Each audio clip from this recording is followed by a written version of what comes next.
Duran, já aqui ao meu lado, voltamos a olhar para o Brasil, lá para a Foz do Amazonas, para a margem equatorial. Porque o IBAMA aprovou o plano apresentado pela Petrobras para realizar estudos que podem resultar na autorização para exploração de petróleo nessa região. Pedro Duran, o que temos é um avanço, ainda não temos a autorização definitiva para perfuração, para exploratória na região, mas sim um avanço. Sim. Petrobras comemora, imagino. Sim, comemora muito, Carol. E é uma visão bastante dominante hoje no alto escalão da Petrobras e também no conselho da Petrobras. A visão de que a exploração na margem equatorial, ela pode ser o futuro para a Petrobras. O clima é uma coisa meio de vamos achar um novo pré-sal, sabe assim? Uma euforia completa, porque eles acreditam que, de fato, pode haver ali uma reserva significativa de petróleo. O problema é que não se tem como ter certeza sobre isso. Aliás, uma das pessoas com quem eu falei, que tem uma avaliação muito positiva sobre o potencial dessa área, é o José Mauro Coelho, que foi, inclusive, presidente da Petrobras na gestão do ex-presidente Jair Bolsonaro. E aí, Carol, é curioso a gente observar que esse plano de exploração da margem equatorial, desse suposto novo pré-sal, ele vem da gestão Bolsonaro. Em 2022 estava com tudo pronto para poder fazer a perfuração ali e a exploração. Aí mudou o governo, a autorização não veio e só saiu agora. Então, era um plano apoiado pela gestão sob Bolsonaro e é um plano agora apoiado pela gestão sob o presidente Lula. Mas é um plano que tem muitos desafios e muitos obstáculos pela frente.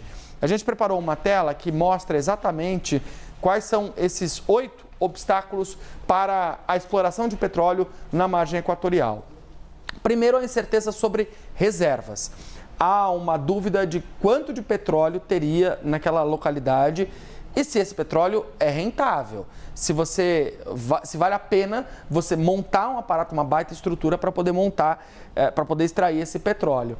As condições geológicas também são um obstáculo, porque elas são um pouco diferentes das condições da Guiana, que também fez essa exploração, já está muito mais avançada. Você tem uma dificuldade maior, geologicamente falando, não dá para entrar em todos os detalhes aqui, mas do ponto de vista da margem equatorial brasileira, do que da área sob o território da Guiana. Há diferenças. Há diferenças. Aliás, a experiência da Guiana também é um desafio. A Guiana teve que perfurar mais de 100 vezes para conseguir encontrar petróleo pela primeira vez.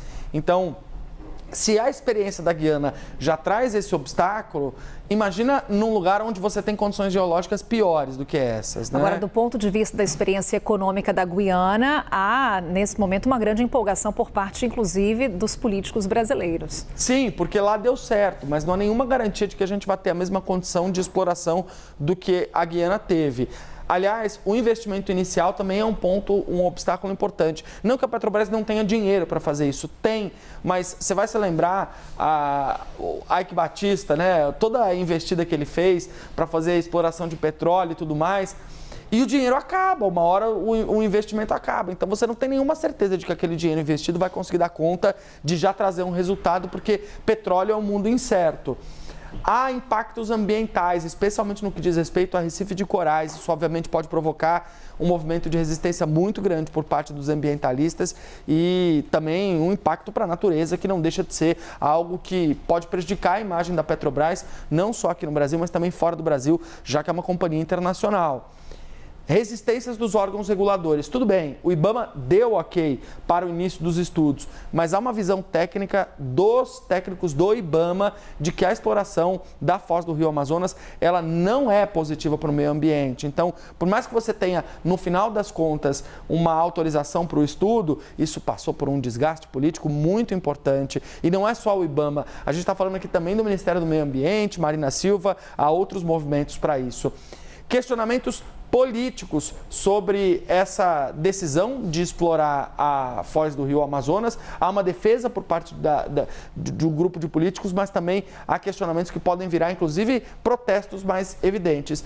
E a queda do petróleo no mercado internacional, que não deixa de ser algo importante. Então, para concluir, tem uma pessoa que está, enfim, lá na cúpula da Petrobras, que eu conversei com ela, ela tem um olhar um pouco crítico para isso, ela me disse assim, sabe o que eu sinto, Pedro? Parece que a história da transição energética, da economia verde, virou um side business para a Petrobras, como se fosse um negócio de segundo plano. Então, foco no petróleo e trata essas outras questões, como por exemplo a transição energética, como algo de segundo plano, o que é um pouco diferente do que era, por exemplo, a gestão de Jean Paul Prats, né? E justamente um tema que ganha relevância ainda maior no ano de COP30 sendo realizada aqui no Brasil. Exato. É um assunto que não pode ser visto de forma isolada, aí são aspectos econômicos, sociais, ambientais, políticos que entram nessa discussão. Obrigada, Pedro. Valeu.